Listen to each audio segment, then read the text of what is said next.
Bapak, Ibu, dan saudara-saudaraku yang mudah-mudahan Allah senantiasa merahmati kita. Syukur Alhamdulillah kesempatan pagi hari yang barokah ini di hari Jumat. Walaupun tadi disampaikan tadi malam baru lembur sampai jam 11 atau setengah 11, Masya Allah.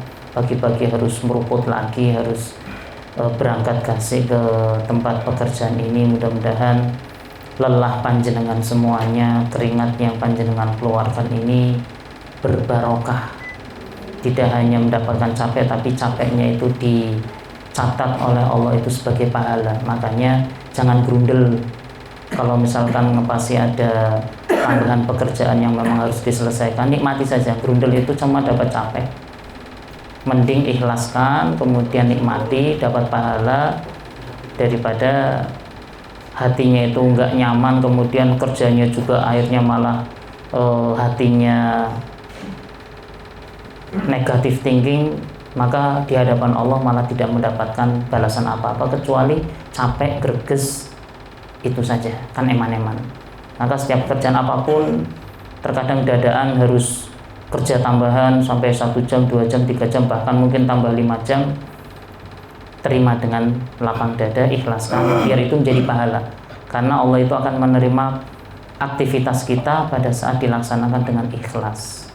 Walaupun cuma hanya sebatas pekerjaan umum seperti yang hari ini panjenengan lakukan. Tapi kalau diniatkan dari awal itu memang untuk mencari ma'isyah, mencari tambahan, mencari penghidupan untuk keluarga panjenengan semuanya, maka insya Allah itu akan menjadi pahala besar di hadapan Allah Subhanahu wa ta'ala. Makanya ini juga sekaligus menjadi nasihat bagi kita semuanya.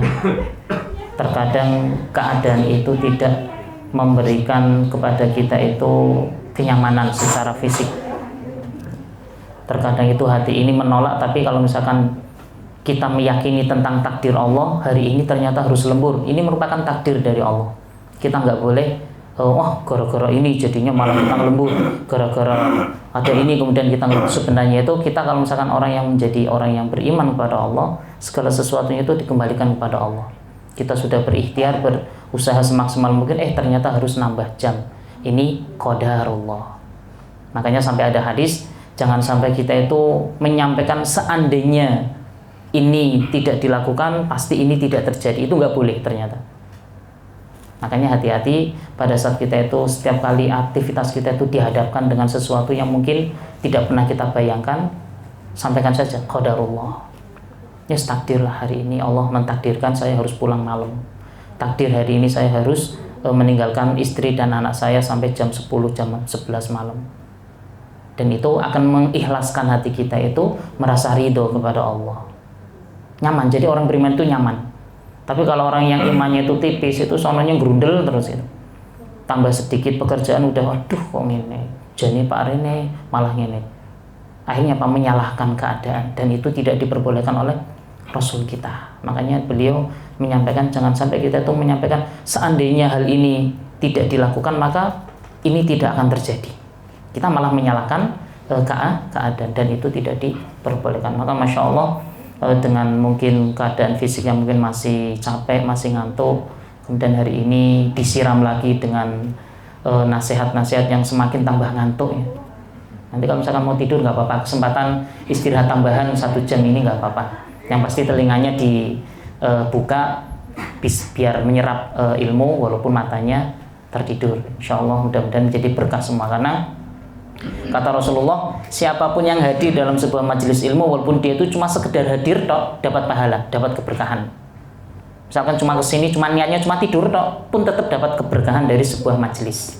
Jadi jangan khawatir, tidak ada satupun kerugian dalam kehadiran kita dalam sebuah majelis, apalagi majelis ilmu, insya Allah.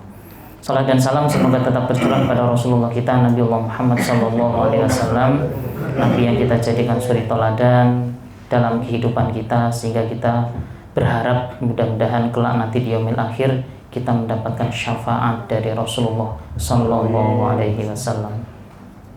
Bapak, Ibu, dan saudara-saudaraku yang mudah-mudahan Allah senantiasa merahmati kita, pada pagi hari ini insya Allah kita akan membahas sebuah tema terbesar ya.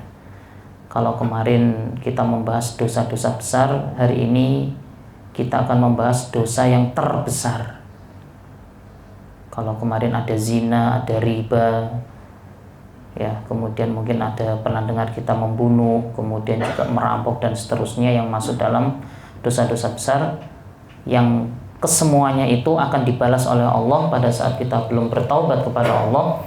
Itu adalah balasannya neraka. Akan tetapi catatannya, pada saat kita nanti mendapatkan posisi balasan di neraka, seandainya kita melakukan dosa besar dan belum bertaubat kepada Allah, maka tidak selamanya kita di neraka. Masih ada kesempatan untuk dimasukkan ke dalam surga, walaupun kita nggak berharap nyicipin neraka. Ya, kemarin saya sampaikan, jangan berpikir, rapopo Pak, saya masuk neraka dulu, yang terakhir nanti saya masuk surga. Ya, kalau kuat. Kalau kemarin saya sedikit menyampaikan, satu hari di akhirat itu 1000 tahun. Kalau misalkan kita itu mendapatkan azab dari Allah, hei fulan, kamu tak masukkan ke neraka 3 hari ya. Kalau 3 hari di dunia mungkin senang, telung dinotok nang neraka kan gitu. Tapi kalau di sana berapa? 3000 tahun. Siapa yang sanggup?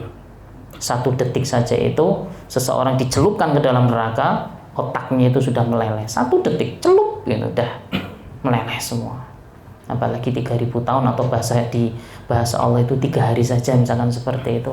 Naudzubillah, kita tidak berharap ingin merasakan neraka, kita pengennya langsung masuk ke surga. Nggak usah berpikir, rapopo Pak, saya ingin berbuat dosa, sementing masih punya iman, kemudian nanti dimasukkan ke dalam surga. Sedangkan hari ini kita akan membahas satu dosa besar yang terbesar. Jadi tingkatannya itu nomor 1, the first, yaitu syirik. Pemahaman syirik yang selama ini kita pahami dari mulai kita TK, SD, SMP, SMA, atau mungkin yang kuliah. Syirik itu yang menyembah patung, menyembah batu, menyembah pohon dan seterusnya. Itu secara umum kita mendapatkan pemahaman syirik itu seperti itu. Padahal hari ini fenomena syirik itu Masya Allah hampir menyebar ke seluruh kalangan masyarakat, termasuk mungkin bisa jadi hari ini pada saat nanti saya sampaikan beberapa contoh, kita masuk di dalamnya. Dan ketahuilah, Allah Subhanahu wa taala berfirman dalam surat An-Nisa ayat 116.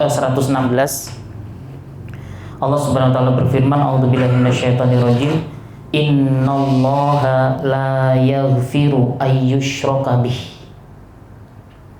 wa yaghfiru ma duna dzalika liman yasha wa may yusyrik billah faqad iftara itsman 'adziman."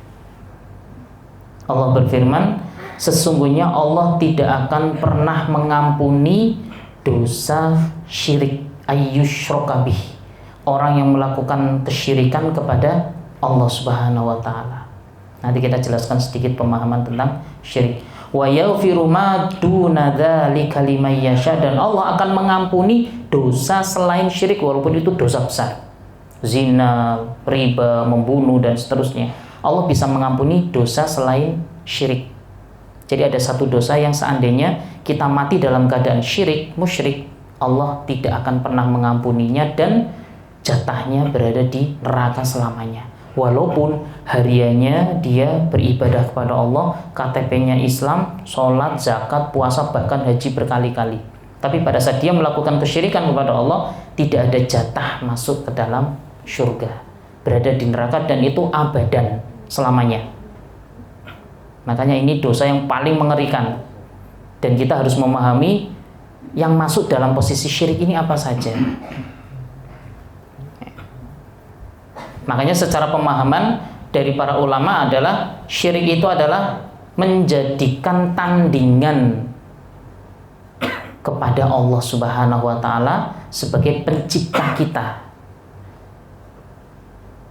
Jadi menjadikan tandingan-tandingan lain, orang atau zat atau makhluk lain sebagai tandingannya Allah. Dan pertanyaannya, kenapa Allah itu paling benci dan tidak akan pernah mengampuni dosa syirik ini? Karena ada satu sifat yang menjadikan syirik ini tidak diampuni oleh Allah, adalah sifat dari Allah Subhanahu wa taala. Beliau adalah zat pencemburu. Allah itu memiliki sifat cemburu. Dan cemburunya Allah itu lebih tinggi dibandingkan cemburunya kita dengan pasangan kita. cemburunya kita dengan orang yang sangat kita cintai. Allah lebih cemburu pada saat Allah itu diduakan. Kalau sebagai contoh lah, kita punya pasangan hidup, ya, bapak punya istri, ibu punya suami, kemudian pasangan kita itu selingkuh, rasanya gimana? Senang Pak, tak tinggal nikah meneh, yaitu alternatif. Tapi pertanyaannya, pada saat melihat pasangan yang kita sangat cintai selama ini ternyata selingkuh, mungkin misalkan orang yang agak brutal dibunuh, dan sekarang banyak gara-gara cemburu buta sikat bunuh. Bahkan itu masih dalam posisi, mohon maaf, pacaran kan itu. Pacarnya selingkuh, dibunuh. Kenapa? Cintanya itu dicabangkan. Itu manusia kan gitu. Dan Allah, cemburunya Allah itu lebih tinggi, lebih dahsyat daripada kita. Kemudian kita ingin menjadikan tandingan selain Allah. Bahasanya kita menyembah kepada Allah, tapi kita juga menyembah kepada yang lain. Nah, inilah yang Allah itu paling benci, dan makanya Allah menyampaikan syirik ini tidak akan pernah bisa diampuni olehku, kata Allah, pada saat tidak mau bertaubat. Ini pemahaman secara umum tentang syirik. Kenapa posisi dosa ini tidak bisa diampuni oleh Allah pada saat seseorang itu tidak mau bertaubat atau mati masih dalam keadaan syirik, maka tidak bisa masuk surga selamanya. Karena sifat Allah itu pencemburunya, dan cemburunya Allah itu lebih tinggi, lebih segalanya daripada cemburunya makhluk. Wong kita saja yang diselingkuhi oleh pasangan kita marahnya luar biasa. Kalau bahasa kita sendiri udah, kalau misalkan selingkuh langsung pegat kan gitu. Ternyata selama ini dipermainkan hati kita kan gitu. Katanya cinta, ternyata di belakang nusuk kan gitu, nusuk dari belakang. Itu sakitnya kan di sini ya, di mana-mana, makanya greges, yo hatinya sakit, yo fisiknya juga sama, pikirannya juga galau dan seterusnya. Ini pemahaman yang pertama dari salah satu ayat yang menjadikan kita harus berhati-hati. Allah itu tidak akan pernah mengampuni dosa syirik, dan Dia mengampuni segala dosa selain dari syirik, dan bagi siapa yang dikehendakinya. Barang siapa yang mempersekutukan Allah, berbuat syirik, maka sungguh ia telah berbuat dosa yang besar. Dan banyak ayat yang membahas tentang syirik, tapi ini salah satu ayat yang saya jadikan sebagai salah satu landasan tentang bagaimana posisi dosa ini yang memang paling terberat dan tertinggi. Makanya dari kitab Al-Kabair, dosa-dosa besar, ada 73 lebih dosa besar. Peringkat pertama itu adalah antusyrika billah, syirik kepada Allah Subhanahu wa ta'ala. Macam-macamnya seperti apa? Nah, ini nanti kita coba untuk membedah sedikit tentang beberapa contoh yang hari ini dilakukan oleh masyarakat, termasuk mungkin juga diri kita. Dan ternyata itu sudah masuk dalam kategori syirik. Ada yang namanya tatoyur. Tatoyur itu kita menyalahkan atau kesialan, bahasanya gitu. Sering ya kita itu mendengar sial gara-gara ini, sial gara-gara ini. Salah satu contoh yang hari ini seringkali kita dapatkan di masyarakat, bahkan mungkin diri kita, adalah tentang nabrak kucing. Siapa yang masih meyakini ini, hati-hati. Nek nabrak kucing mesti akan ada musibah. Seandainya kita itu nabrak kucing, berarti kita meyakini pasti akan terjadi musibah kepada diri kita kalau kita meninggalkan kucing tersebut kemudian tidak dipendem, dikafani dan lain sebagainya. Bahkan sampai kepada memilih antara kucing di tengah depan kita dengan orang yang masih jalan di samping kita, kita bisa jadi malah nabrak orang daripada nabrak kucing. Dan ini banyak terjadi, memilih nabrak orang daripada nabrak kucing. Karena apa? Keyakinan ini yang menjadikan diri kita itu setiap kali di tengah jalan ada kucing kemudian kita nabrak, maka yang muncul dalam benak kita itu ketakutan. Wah, ini mana mas musibah ini, jangan-jangan nanti saya kecelakaan, jangan-jangan nanti macam-macam dan seterusnya. Dan ini sudah masuk dalam syirik. Kenapa? Karena kita sudah meyakini bahwa kejadian setelah nabrak kucing itu bukan karena Allah tapi karena kucing. Berarti kita sudah memberikan sebuah tandingan kepada Allah, yang memberikan musibah bukan Allah tapi gara-gara kucing. Dan ini hati-hati. Makanya ini namanya tatoyur, kesialan, gara-gara sebuah kejadian. Makanya tadi di awal saya sampaikan, orang yang beriman setiap kali mendapatkan kejadian musibah apapun, kembalikan kepada Allah, qadarullah. Terus bagaimana Pak kalau misalkan posisi kita itu udah gak bisa ngerem, kemudian ada kucing, yus ditabrak, gak apa-apa. Apa masalahnya gitu? Kalau kita nggak sengaja, kecuali kucing masih di pinggir kemudian kita memang menggok sengaja malah nabrak kucing, lah ini masalah. Kita membunuh kucing dosa, iya dosa secara sengaja. Tapi kalau misalkan kita posisi masih pakai kendaraan agak lumayan banter, kucing tiba-tiba jalan beres, kita udah nggak perlu menghindar sekonyong-konyong sampai malah kita masuk ke misalkan ke parit, kemudian malah nabrak rumah, kemudian malah nabrak comberan dan seterusnya. Kalau memang posisinya sudah nggak bisa menghindar, udah kelindes. Itu takdir, berarti memang hari ini kucing itu mati di tangan kita. Tapi kan kita nggak sengaja. Kalau sudah ditabrak, ya jangan ditinggal. Maksudnya diambil kemudian dikubur sewajarnya. Ya, kalau misalkan memang posisinya kita darurat, Pak ini saya masih nganter orang sakit ke rumah sakit, nggak bisa ngurusi kucing, ya udah diantar dulu ke rumah sakit, nanti balik lagi, misalkan masih ada kucingnya, kemudian dikubur. Dikubur pun itu biasa, nggak usah pakai diadusi dulu, dimandikan, kemudian dikafani, kemudian nanti dikasih tenger misalkan gitu, nggak usah, udah langsung dikeduk tanah, kemudian dikubur, selesai. Dibuang ke kali boleh Pak? Ya boleh, cuma kan ya nggak wajar masa kucing kok dibuang ke kali, kasihan. Dikubur aja nggak apa-apa. Ini salah satu contoh yang hari ini mungkin kita juga masih merasa, saya biasanya kaget, cuma kaget, kucing. Ya selagi masih bisa menghindar, dihindari. Tapi kalau misalkan sudah nggak bisa, udah tabrak. Dalam artian, kalau benar-benar kita itu sudah tidak bisa menghindar dari posisi nabrak kucing, ya sudah. Ini menjadi sebuah takdir. Dan jangan langsung berpikir, ono apa yo. Karena ketakutan ini akan menjadikan sebuah kejadian yang benar.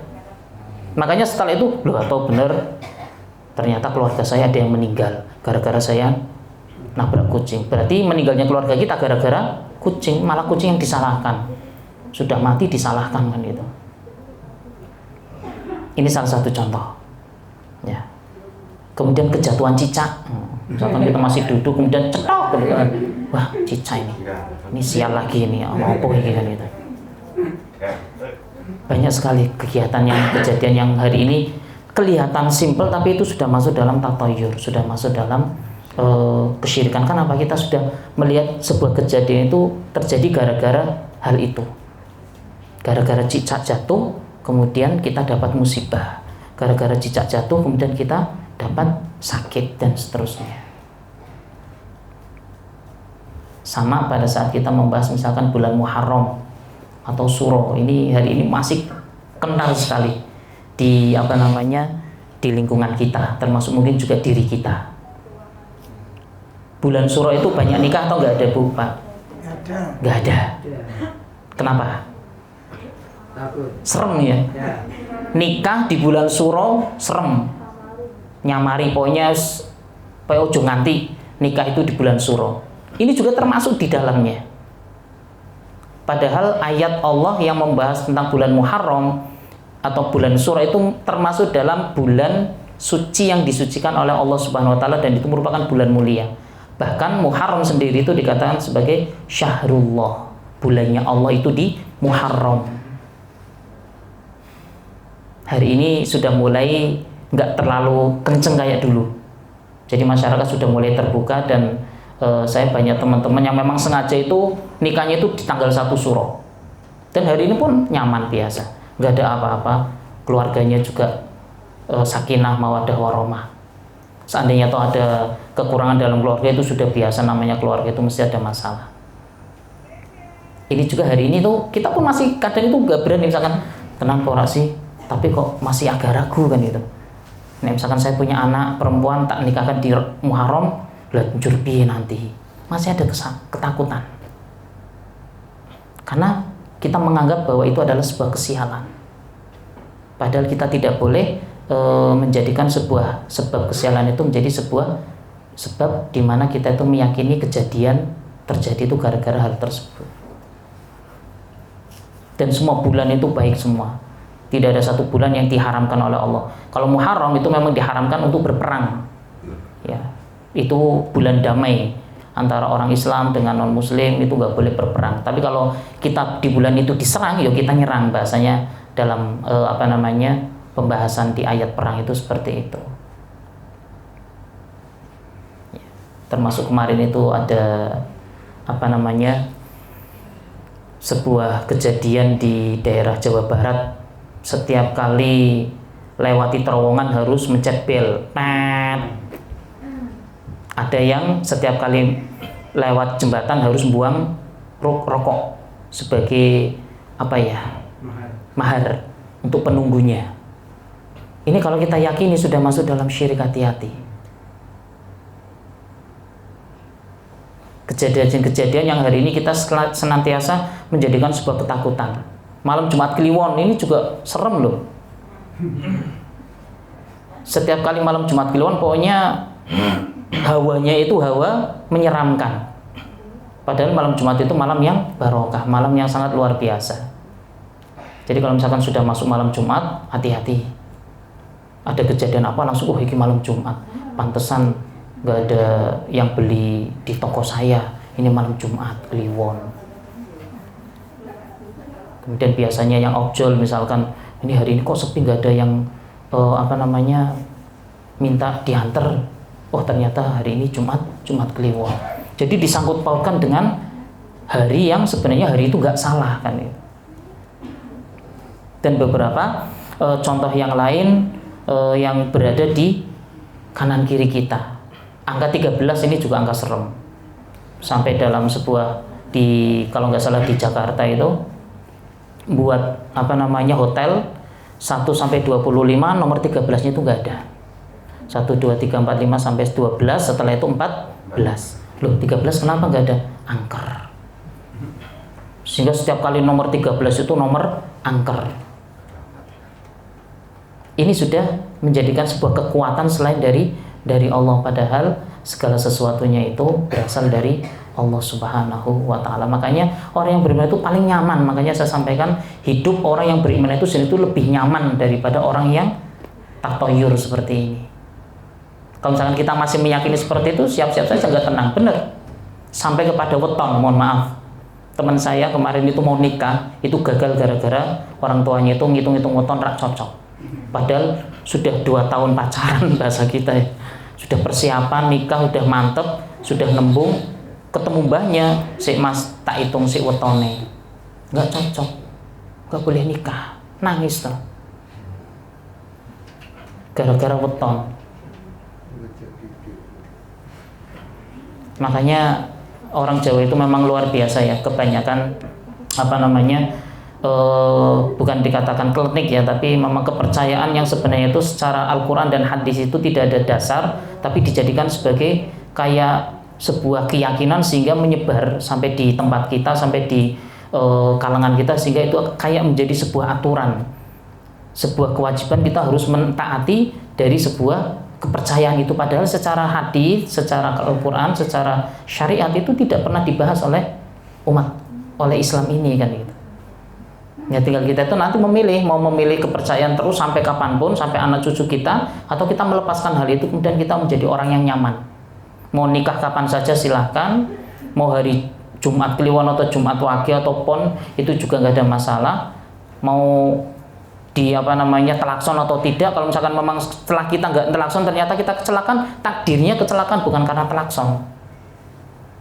Cuma kesalahan kita setiap kali ada kejadian pada saat kita tidak melakukan hal itu langsung disangkut pautkan dengan ritual itu. Misalkan saya nggak mencet bel, misalkan kayak kemarin itu ada orang yang misalkan masuk ke terowongan itu kemudian nggak mencet bel, ternyata kecelakaan betul, mati. Apa yang berkembang informasinya? Lah toh orang mencet bel toh mati, dikandani kok. Disangkutkan ke situ, padahal matinya dia itu takdir. Toh dia seandainya mencet bel, kira-kira mati nggak? Mati, wong memang takdirnya di situ, mati di situ. Cuma kan ngepasi dia nggak ngebel, nggak mencet bel, sehingga itu dikaitkan dengan harus mencet klakson di terowongan itu. Dan ini kejadian-kejadian yang memang hari ini kita rasakan, termasuk di rumah-rumah kita juga sama. Ya, termasuk ini yang paling hari ini paling rame itu adalah kita itu seringkali berobat ke orang pinter, bahasanya orang pintar. Kali dalam syariat itu masuk dalam posisi dukun. Jadi sekarang itu makanya hati-hati, ada yang kita pahami, kita sebut sebagai Pak Yai, kemudian ada orang pinter, tapi caranya itu tidak pakai syariat. Makanya nanti ada tanda-tanda, dan ini mungkin nanti bisa dipraktekkan di panjenengan, dalam artian kalau misalkan kita berobat kepada seseorang yang dianggap orang sakti, orang yang hebat, ya Pak Yai, tapi kalau misalkan ritualnya itu nyeleneh, aneh-aneh, berarti itu sudah masuk dukun. Cuma dia dipoles menjadi orang yang pintar. Dan ini banyak terjadi. Misalkan sakit-sakit biasa dari rumah, kemudian mencoba untuk berobat kepada orang pintar, bahasanya seperti itu. Kemudian di sana sudah ada telur, sudah ada kambing, sudah ada ayam, kemudian sudah ada kembang-kembang dan seterusnya. Kemudian nanti dipindah penyakitnya ke telur, kemudian telurnya dipecah, kemudian ada pakunya, kemudian ada palunya dan seterusnya, macam-macam. Itu sudah masuk dalam syirik, hati-hati. Tapi kalau misalkan ke orang pintar kemudian didoakan, kemudian dikasih herbal, jamu dan seterusnya, yang memang itu adalah merupakan obat-obatan yang memang tradisional, nggak masalah. Tapi kalau sudah mulai klinik-klinik, harus mandi jam 12 malam pakai bunga 7 rupa. Malam Jumat nggak boleh keluar kemana-mana, harus berada di rumah, harus megang keris, misalkan seperti itu. Ini sudah sesuatu yang ini berarti sudah bukan orang pintar, tapi sudah masuk dalam dukun. Dan biasanya, mohon maaf, kalau kita punya penyakit yang agak berat, kemudian ke orang pinter, kemudian dikasih ritual seperti itu, kita jalankan, biasanya sembuh. Benar nggak? Biasanya, benar ya, langsung sembuh. Tapi sembuhnya itu nggak lama. Nanti biasanya beberapa waktu lagi kambuh, datang lagi. Nanti dikasih ritual, beda lagi. Nanti disampaikan, ini gara-gara ada yang nggak suka sama jenengan lagi, coba ganti ini.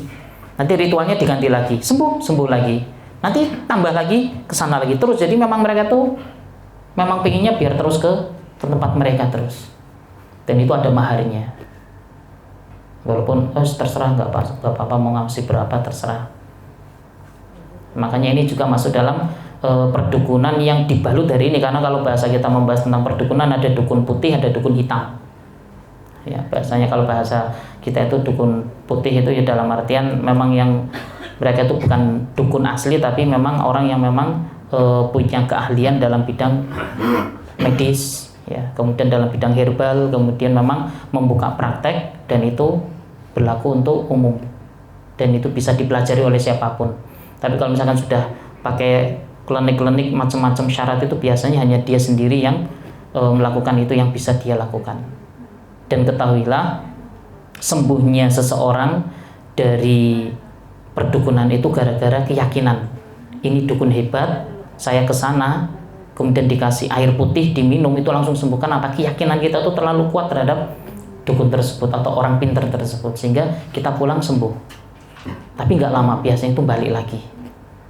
Nah, makanya ini beberapa contoh yang patut kita perhatikan. Banyak sekali contoh-contoh, mungkin nanti di sesi pertanyaan bisa menyampaikan, Pak, kalau seperti ini masuk nggak? Boleh, nanti silakan. Hal-hal yang mungkin hari ini kita rasakan di rumah kita sendiri, kemudian kampung kita sendiri, atau di hal-hal yang berkaitan dengan keadaan kita di rumah, mungkin bisa disampaikan. Terakhir, sebelum saya tutup, masih ada beberapa waktu sebentar. Jenis-jenis syirik itu dalam para ulama itu membagi menjadi 4. Jadi syirik itu tidak cukup hanya penyembahan kepada berhala, penyembahan kepada batu dan seterusnya. Satu, ada syirik berkaitan dengan niat. Dan ini hanya hati yang tahu, fisik nggak ada yang tahu, orang lain nggak tahu. Contohnya apa? Saya sholat, tapi niatnya biar dilihat oleh orang lain. Ini sudah syirik, tapi syirik sihir, syirik yang kecil, riak, menjadi riak. Jadi saya itu sholat ke masjid pakai pakaian bagus, kemudian berada di sof yang pertama, biar apa? Pacar saya di belakang itu muji, wah kayak Mas Kunang arep dewi. Jadi sholatnya itu gara-gara biar dipuji oleh pacar atau istrinya. Kayak mas kunang arep dhewe mbok imam kan gitu. Atau sholat biar dilihat oleh orang lain alim. Atau puasa biar dipuji oleh orang lain. Dan itu biasanya itu kelihatan, misalkan hari Senin ditanya, "Mas, puasa nggak Mas?" Kene wong soleh kok ora poso. Nah, bahasa ini saja itu sudah menjadikan diri kita itu memberikan tandingan kepada Allah. Jadi puasanya kita itu bukan karena Allah, tapi biar dipuji oleh orang lain. Itu kaitannya dengan syirik niat. Ada syirik mahabbah, syirik cinta. Dan ini juga bisa jadi malah kita yang masuk di dalamnya. Cinta kita kepada pasangan kita, kepada anak kita, kepada orang tua kita, seandainya melebihi dari cinta kita kepada Allah, masuk. Makanya kita nggak boleh cinta kita itu melebihi cinta kita kepada Allah, Rasulullah, kemudian orang tua kita. Jadi 3 ya, Allah, Rasul, orang tua, baru siapapun yang bisa kita cintai, silahkan dimaksimalkan cinta itu. Tapi jangan sampai gara-gara cinta kepada motor misalkan, setiap hari dilus-lus terus melebihi cinta kita kepada Allah. Suara adzan Allah engkau gampang. Sementing motor saya halus, bersih, terawat, aman. Ya. Kotor sedikit langsung dibersihkan. Apalagi misalkan hujan kena air sedikit langsung dilapis sampai kenceling kan gitu. Melebihi cinta kita kepada Allah ini juga masuk dalam nanti syirik mahabbah atau syirik tentang cinta. Termasuk dengan pasangan kita, jangan sampai terlalu over. Ya, cintailah sekedarnya saja. Kata ulama, kalau kata Rasulullah ya, karena bisa jadi orang yang kita cintai suatu saat itu akan menjadi musuh kita. Begitu juga bencilah seseorang itu sewajarnya saja, karena bisa jadi orang yang kita benci itu menjadi orang yang nanti suatu saat akan kita cintai.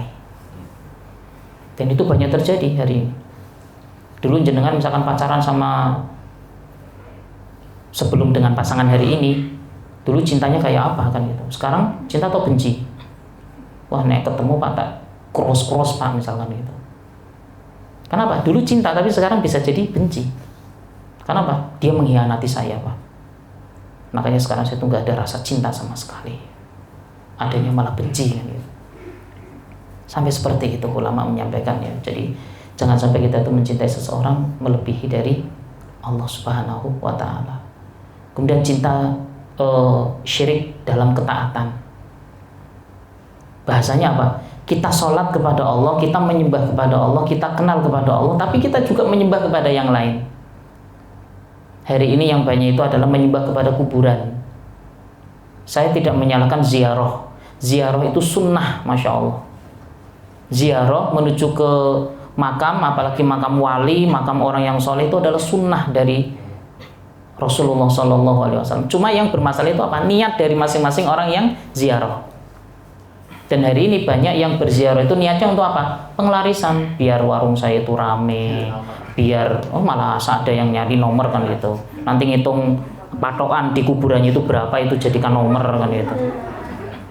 Ada yang sampai ngambil tanahnya orang soleh itu kemudian disai, kemudian dibawa ke pulang, dimasukkan ke kresek, kemudian dijadikan sebagai jimat di rumah. Ada yang meminta-minta kepada kuburan. Ini niatnya yang terkadang itu keliru, tapi secara ziarah mengunjungi orang yang meninggal itu sunnah. Untuk apa? Mengingatkan kita kepada kematian dan juga mendoakan kita kepada orang yang soleh. Ini taat kepada Allah, tapi pulang sholat. Saatnya zuhur juga sholat jamaah di area pekuburan situ. Jadi taatnya kepada Allah, iya, tapi taat kepada menyembah kepada yang lain ini juga jalan. Ini namanya syirik ketaatan. Makanya kita juga harus berhati-hati. Sama seperti dalam penyembelihan. Mohon maaf, misalkan hari ini kita di pesisir pantai ya, ada saat dimana kita itu larung sesaji. Itu hati-hati, jelas syiriknya. Jadi menyembelih kerbau, kemudian kepalanya dilarungkan ke laut. Dengan apa? Dengan harapan ini akan menjadi keberkahan laut, biar laut itu tidak menyakiti para nelayan, bahasanya gitu. Kita sudah menjadikan laut ini sebagai sesembahan. Dan ketahuilah, kerbau yang disembelih itu menjadi kerbau yang haram. Kenapa? Niatnya itu bukan karena walaupun bacanya bismillah, tapi niatnya untuk dilarungkan ke laut, itu sudah menjadi haram, nggak boleh dimakan itu. Dan banyak kejadian-kejadian yang hari ini menjadi sebuah kayak keyakinan di masyarakat kita, dan itu masuk dalam syirik besar.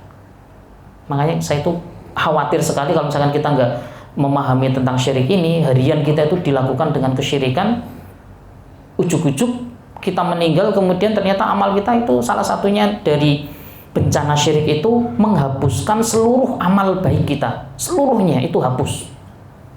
Makanya sampai Allah mengatakan orang yang melakukan syirik ini udah nggak bakalan bisa masuk surga sama sekali, karena amalnya sudah terhapus secara langsung.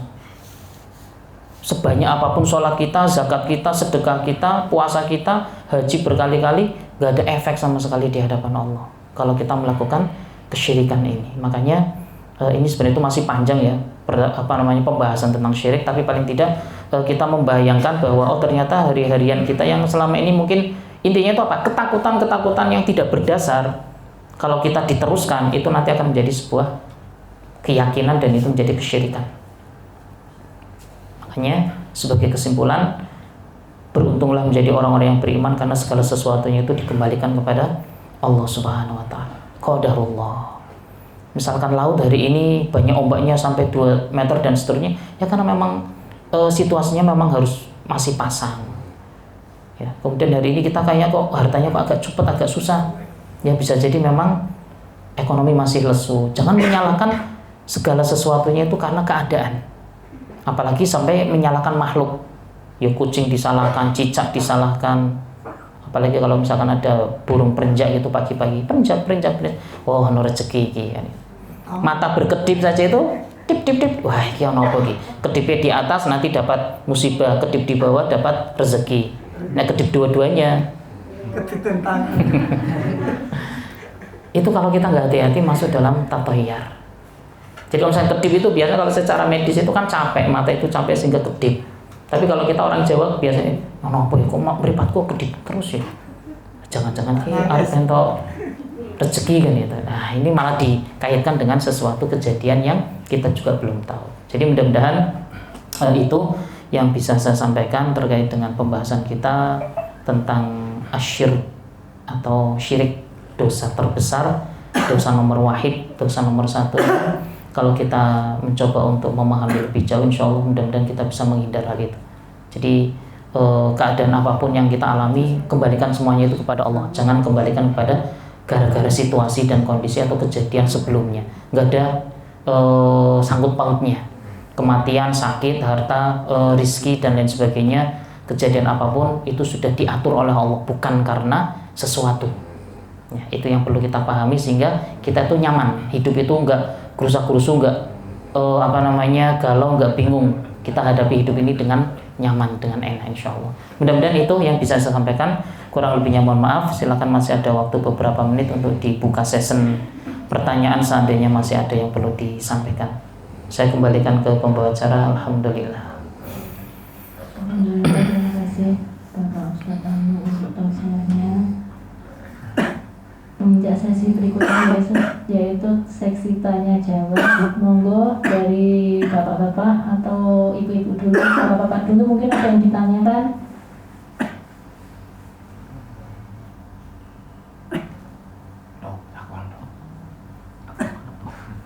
Monggo Pak Wisdi, Biatur. Yang dalam ada? Tidak ada yang dalam. Yang di luar, ibu-ibu.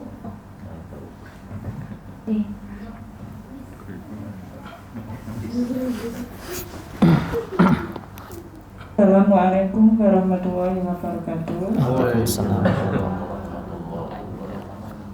Ustaz, saya mau tanya, seandainya kita jualan, terus biasanya itu warung kita rame, tiba-tiba itu sepi, dan ketika kita di samping warung itu ada orang yang bilang warung kita tutup, padahal warung kita itu buka.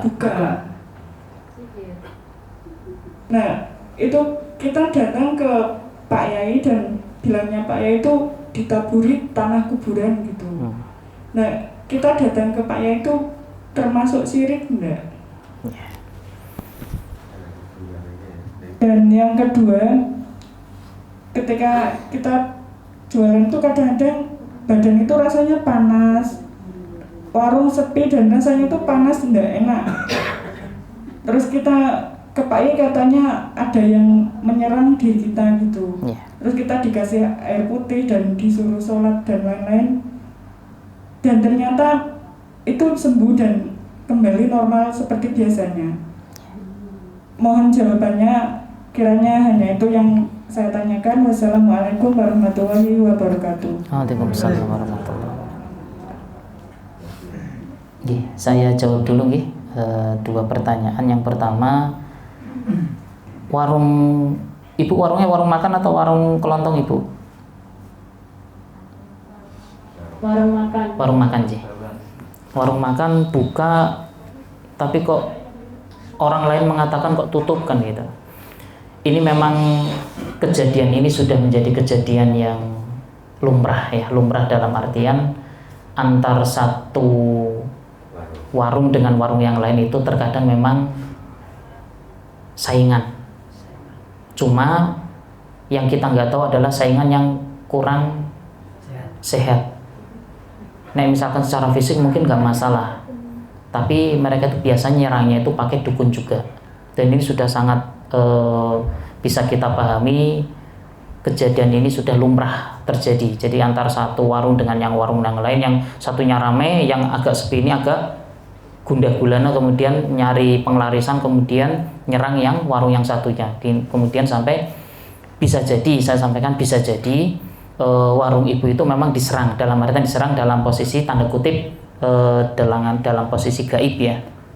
Bisa jadi seperti itu, sehingga walaupun kelihatan buka tapi orang itu melihat sepi. Nggak usah jenengan, saya sendiri itu buka jualan herbal, nggak banyak, cuma sedikit saja, itu banyak orang yang, Mas ini tulisan besar banget seperti ini, tapi kok saya nggak lihat ya. Setiap lewat kesini tuh nggak pernah lihat. Makanya itu saya kaget loh, kok ada tulisan UMNO herbal besar, kok ternyata ada, tapi kok saya nggak pernah lihat. Sampai seperti itu, saya nggak tahu, tapi saya nggak pergi ke Pak Yai. Dalam artian saya hanya meyakini rezeki Allah itu tidak akan pernah salah. Kalau misalkan hari ini banyak orang yang tidak melihat warung saya, berarti memang takdirnya hari ini tidak ada rezeki untuk saya. Saya hanya menyampaikan ke situ. Cuma saya lebih meyakininya perbaiki ibadah, kemudian tambah sedekah, kemudian perbaiki amal-amal kita kepada Allah. Dan ternyata setelah itu ya sudah mulai aman lagi. Nah, misalkan salah satu alternatif panjenengan menuju ke salah satu orang yang dianggap kiai dan soleh, tadi saya sampaikan, intinya kalau misalkan apa yang disampaikan itu nggak nyeleneh, jalankan. Misalkan, Bu, jenengan kurang sholat malam, ya itu bagus, silakan, berarti jenengan sholat malam. Bu, jenengan mungkin belum berwudu, sebelum berangkat ke toko wudu dulu.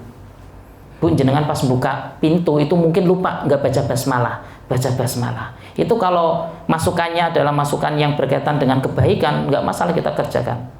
Tapi kalau tadi misalkan ambil tanah kuburan, ini sudah masuk dalam posisi hati-hati.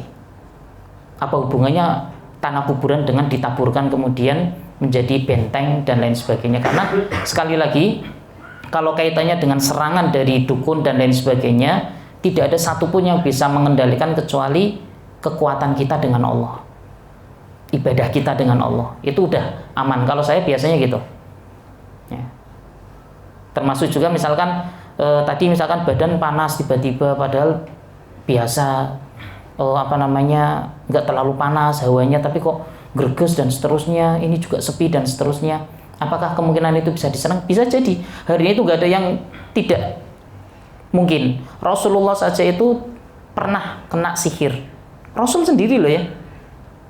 Hebatnya sehebat apa Rasulullah, ternyata beliau juga pernah kena sihir, diguna-guna oleh orang kafir Quraisy. Apalagi kita yang nggak punya kekuatan apa-apa, kesalahan kita juga nggak ada apa-apanya dengan Rasulullah. Sangat kena sekali kemungkinan kita kena serangan dari orang lain. Cuma penjagaan terbaik itu adalah penjagaan iman kita kepada Allah. Nah, makanya bahasanya pada saat kita merasa ada sesuatu yang kurang beres di toko atau warung kita, jangan kita kembali kepada sama-sama ke dukun atau ke orang yang memang memberikan masukan, nanti akan diserang lagi. Jadi nanti jadinya itu serang-serangan. dan itu nggak ada habisnya. Ya, kita kembalikan saja kepada Allah, pakai cara yang memang hari ini bisa dilakukan oleh kita. Salah satunya memang kalau misalkan kita pakai syar'i ya, ini masya Allah. Jadi Allah yang nanti akan menjaga. Mungkin bisa dilakukan oleh ibu-ibu atau bapak-bapak yang hari ini mungkin punya tempat usaha, silakan bisa dipraktekkan. Jadi silakan pada saat misalkan mau membuka sebelum misalkan tempatnya itu bukan di rumah kita, di tempat lain misalkan di kios dan seterusnya, usahakan berangkat itu sudah dalam keadaan suci dalam diri kita, sudah dalam keadaan berwudu, bismillah, niatkan untuk mencari maisha, untuk membuka warung atau toko atau kelontong dan lain sebagainya. Kemudian sampai ke warung, jangan lupa ya, ini pada saat membuka ya, dibuka dengan bacaan bismillah, bismillahirrahmanirrahim, pintunya, jendelanya, kemudian mejanya dilapi itu juga dengan zikir, istighfar, astagfirullah, subhanallah. Semuanya itu bisa dimaksimalkan dengan zikir-zikir yang dilakukan kita kepada Allah setiap saat. Ya. Kemudian minta kepada Allah, jangan lupa awali dengan doa, ya Allah, hindarkan dari sesuatu yang kurang baik di toko saya ya Allah. Berkahilah toko saya ya Allah. Kemudian kalau misalkan di toko belum ada kenceleng, ya itu kesempatan. Ya, kesempatan silakan dikasih kotak amal. Misalkan mau di tempat saya ada, siap di toko-toko juga disiapkan. Silakan.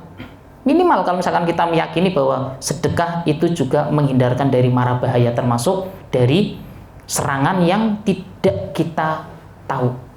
Itu sedekah bisa menghandle itu. Semakin besar sedekah kita, semakin kuat bentengnya. Makanya di Kendal itu ada toko prasmanan, itu juga donatur kita, itu beliau sudah per hari itu 20.000 ke kotak kita setiap hari.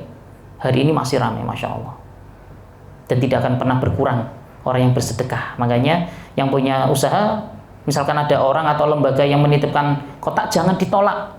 Minimal kita sehari 500 rupiah, misalkan saya bisa 500 rupiah, masukkan. Itu sebagai benteng salah satunya. Kemudian pas pada saat menutup juga jangan lupa baca bismillah. Nah ini pada saat menutup pintu, bismillahirrahmanirrahim, karena memang ada sunnahnya, termasuk pintu rumah kita. Kalau misalkan kita menutup pintu jendela rumah kita, jangan lupa malam itu membaca basmalah. Kenapa? Kalau misalkan tidak membaca basmalah, setan itu bisa ikut masuk ke dalam rumah kita, jin itu nanti akan mengganggu kita. Tapi kalau misalkan ditutup, jin itu nggak bisa masuk. Termasuk salah satunya itu adalah pada saat kita menyimpan uang, itu juga jangan lupa baca bismillah. Itu paling aman dari, mohon maaf, tuyul. Kemudian apalagi tuyul gede ya, kecuali tuyul yang berambut hitam, nah itu nggak bisa ya. Dasa ireng itu udah tuyul alami itu. Dompet tutup aja bismillah, masukkan ke lemari, aman insya Allah. Makanya misalkan pas masih rame-ramenya banyak tuyul berkeliaran, udah pakai cara bismillah saja. A'udzubillahi minasyaitonirrajim, bismillahirrahmanirrahim, ya Allah amankan. Masukkan ke lemari, tapi jangan ditaruh di luar ya, karena tuyul yang lain itu nanti bisa ngelirik kan gitu. Jadi itu Ibu, segala sesuatunya jangan langsung kita mencari bantuan kepada orang yang, apalagi orang itu belum tahu kesolehannya. Makanya kalau misalkan memang itu benar-benar orang yang soleh, maka pasti akan memberikan masukan yang baik. Tapi kalau sudah mulai memberikan macam-macam syarat, ini nanti harus mandi malam, harus ini udah, oh ini berarti sudah masuk dalam kondisi dukun yang menyamar sebagai Pak Yai. Wallahu a'lam bishawab. Mungkin itu dulu Ibu, monggo.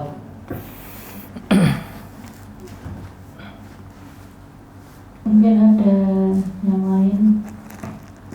Bro, sebelah absen itu kenapa nggak pernah tanya? Ayo Mbak Lis mau tanya atau Mbak Darmi?